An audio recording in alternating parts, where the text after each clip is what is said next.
October 21st, and our beautiful day. Boat's at its winter storage facility, and we're going to be changing the oil today and winterizing the engines before it gets pulled out of the water. Of course, the river dwellers were all out in their boats that day. Make me feel kind of jealous, but that's the way it is. It's the end of the season. Time to get going.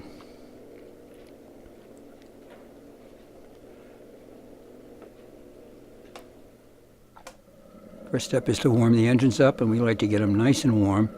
Thin that oil out so it'll pump out of the engines really easily. And we do. And then time to get to work. Got to lift those engine hatches eventually. This is the time to do it.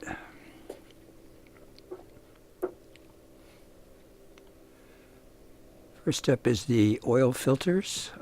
Take the old ones off. We use puppy pads, which are used for training your young dog as oil absorbent things. They're cheap and they work great. Nothing ever gets through them. We stick them down under the oil filter before we start, and they do catch everything. Time to get the old filter wrench out and see why the hell we put the filter on so tight last year. It doesn't have to be that tight. Hand tight plus a quarter of a turn usually will do it, but you know, I get it eventually. And here she goes. The worst part of the job. Get it loose enough so that we can do it by hand. And then it's time for a Ziploc bag over the filter. This usually works really well. It did not today, this particular time. Managed to drop the filter, but we didn't spill anything. Everything went into the puppy pads, which you'll see in a moment. The filter gets really slippery when the oil starts to flow out of it. Oops, well, grabbed it in time. A few drips go into the puppy pad. Didn't leave a mark. Time for the new one. We're of the school that you fill the filter with oil before you put it on, which we always do. You start the engines eventually. Gets oil to the engine a little bit quicker. Holds about 3/4 of a quart. Spin it on, and this year, don't put it on too tight.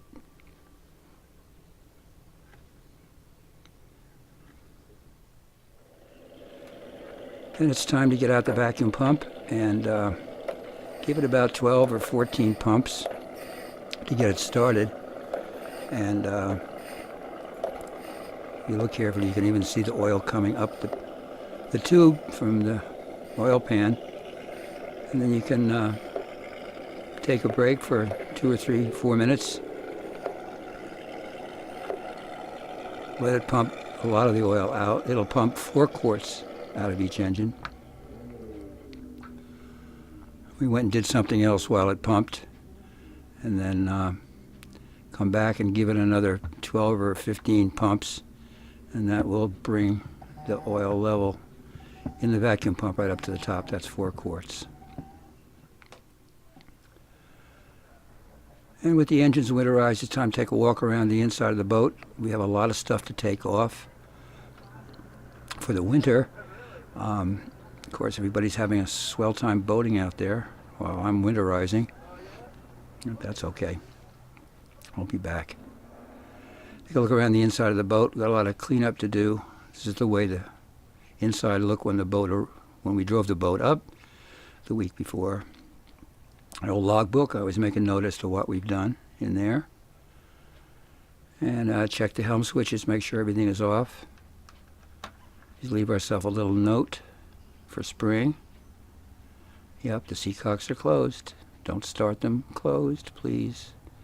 That costs an impeller.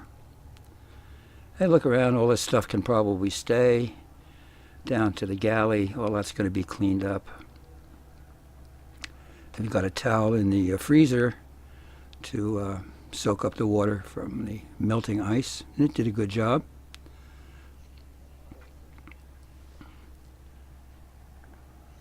look around the inside of the boat and see what else we have to bag up and take off.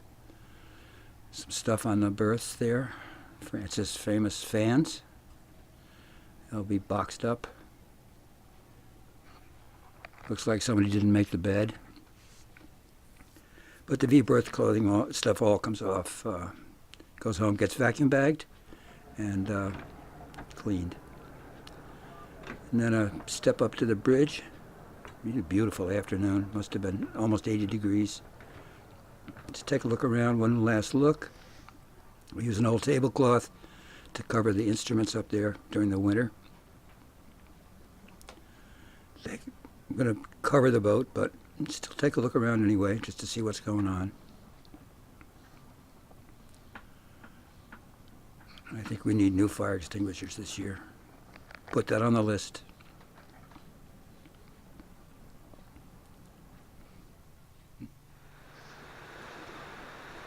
And the following weekend, the boat is out of the water. And the guys just throw the lines up there when they pull it out and put it in the travel lift. So I go around and collect all the lines, wrap them up, get them ready for next year. Move kind of slow because it's not a fun job. The end of the season is never fun. We had a lot of lines out, some of which we used and some of which we didn't, but always better to have extra lines. Finally, it's time to get that shore cord, electric cord, which we had plugged in from the front of the boat while we were winterizing, and drag it down to the back of the boat where we can plug it in again and get some light inside the boat so we can do some projects during the winter. So after 20 or so trips to the car, we put the last bag in.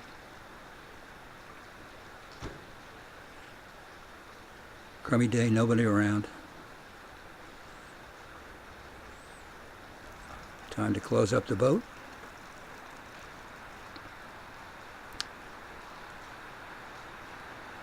She's ready to cover now, which we'll do the next weekend. This is enough for one day, though. Nothing like a boatyard in the rain.